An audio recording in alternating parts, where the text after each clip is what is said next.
Oh Roh Kudus hadir, peliharaku. Oh Roh Kudus hadir, temaniku, jadikanku anak yang berani bersaksi bagi namamu.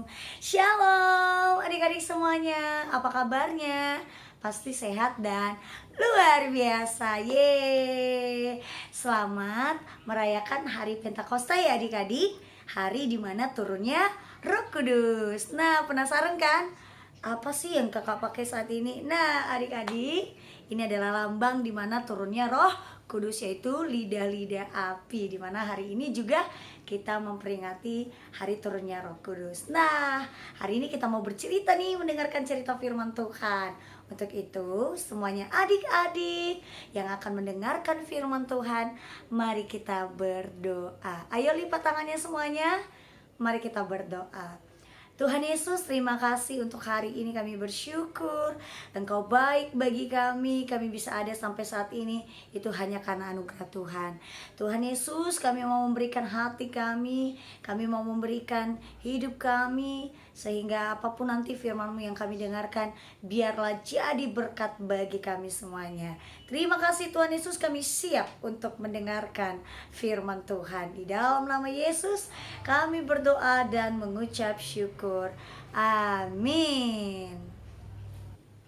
Adik-adik, siapa di sini yang selalu melakukan perbuatan yang baik? Hayo, siapa? Nih, perbuatan yang baik itu apa saja? Ini dia nih adik-adik, perbuatan yang baik. Yang selalu rajin ke sekolah minggu.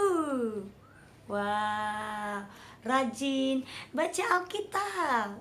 Ih, banyak ya. Apalagi dengar-dengar nasihat mama papa, tidak memukul-mukul adik, teman. Ya, banyak ya adik-adik. Siapa yang sudah melakukan perbuatan baik ini?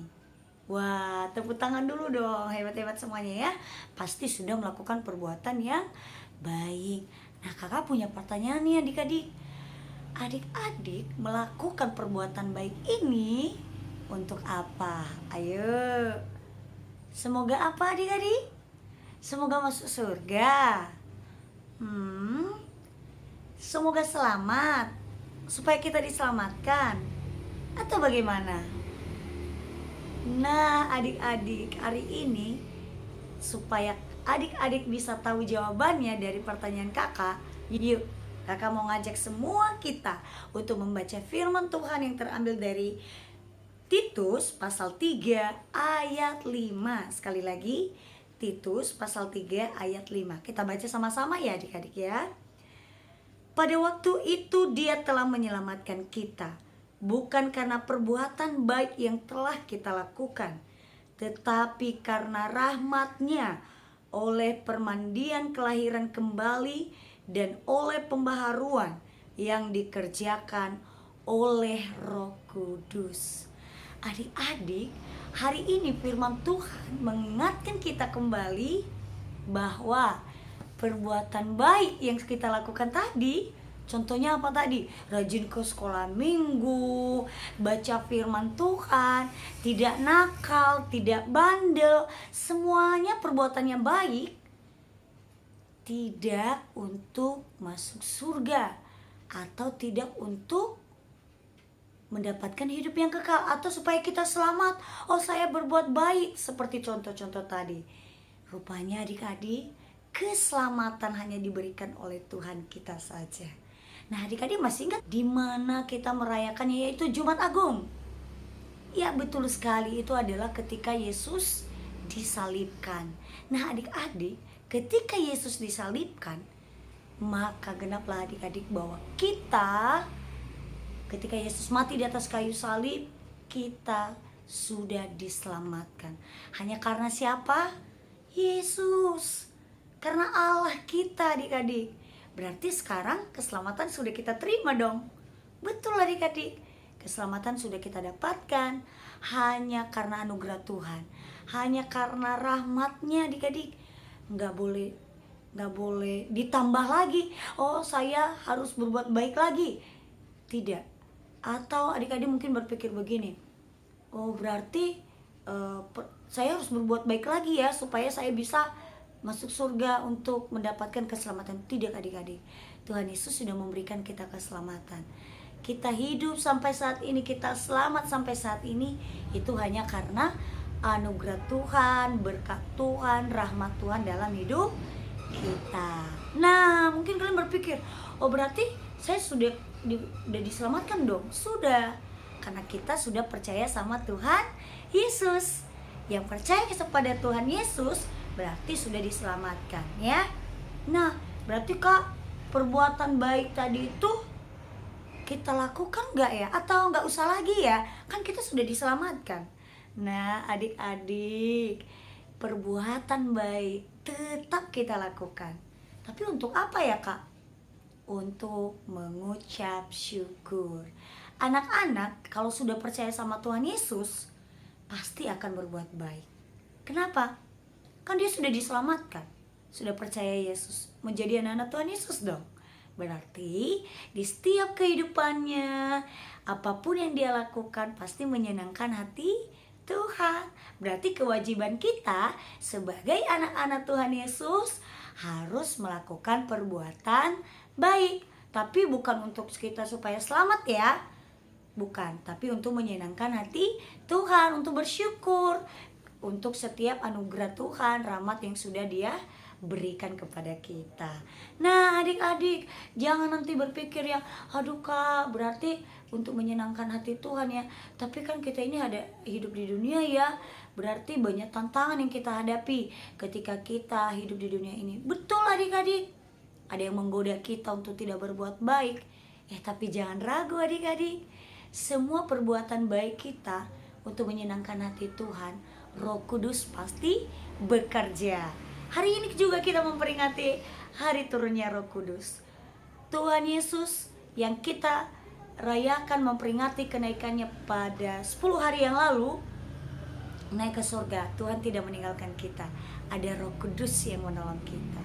Perbuatan baik kita menyenangkan hati Tuhan, Roh Kudus pasti bekerja. Kalau kita mau ke sekolah minggu misalnya, tapi ada aja yang mengganggu kita, mungkin melalui menonton TV lah, mungkin ada yang mengganggu kita kalau sedang ibadah. Nah adik-adik, tahu nggak Roh Kudus saat itu bekerja, bilang Tuhan tolong aku. Pasti Roh Kudus bilang, kamu harus tetap ya ke sekolah minggu, kamu harus fokus ya mendengarkan firman Tuhan. Jadi adik-adik, Roh Kudus bekerja sehingga perbuatan baik kita itu pun nampak. Dari pikiran kita, perbuatan, apa yang kita lakukan pun menyenangkan hati Tuhan. Nampak kalau kita sudah percaya sama Tuhan Yesus, anak-anak Tuhan Yesus yang sudah diselamatkan. Nah adik-adik, masih ingat kan Galatia, di dalam Galatia dikatakan bahwa orang-orang yang sudah percaya itu akan nampak dari perbuatannya juga. Ya, yang sudah diselamatkan, maka dari perbuatannya juga menyenangkan hati Tuhan. Ingat ya, buah-buah roh, kasih, sukacita, damai, sejahtera. Jadi semua hal yang menyenangkan hati Tuhan kita melakukannya. Nah adik-adik, demikian firman Tuhan hari ini. Biarlah Roh Kudus Tuhan yang selalu mengartikan firman Tuhan ini ke dalam kehidupan adik-adik semuanya. Ayat hafalan kita terambil dari Titus pasal 3 ayat 5. Sekali lagi kita baca ya. Titus pasal 3 ayat 5. Pada waktu itu Dia telah menyelamatkan kita, bukan karena perbuatan baik yang telah kita lakukan, tetapi karena rahmat-Nya, oleh permandian kelahiran kembali dan oleh pembaharuan yang dikerjakan oleh Roh Kudus. Adik-adik, judul cerita kita hari ini adalah bukan karena kebaikan kita. Sekali lagi, judul cerita kita bukan karena kebaikan kita. Adik-adik, semoga firman Tuhan ini menjadi berkat untuk kita semuanya. Mari kita berdoa. Tuhan Yesus, terima kasih untuk kasih-Mu kepada kami. Hari ini kami bersyukur kami bisa mendengarkan cerita firman Tuhan yang selalu menguatkan kami. Biarlah kami mulai dari kecil mengingat akan firman-Mu ini terus bertumbuh dalam hidup kami, di mana kami percaya Tuhan banyak tantangan di sana sini dalam mengikut Tuhan, dalam menyenangkan hati Tuhan. Tapi kami yakin bahwa Roh Kudus bekerja sehingga Tuhan apapun yang kami lakukan menyenangkan hati Tuhan. Biar kami yang sudah diselamatkan ini Tuhan, oleh karena rahmat dan anugerah Tuhan, kami bisa menyenangkan hati Tuhan dengan perbuatan kami, pikiran kami, apapun yang kami lakukan menyenangkan hati Tuhan. Terima kasih Tuhan Yesus, di dalam nama-Mu kami berdoa dan mengucap syukur. Amin. Shalom.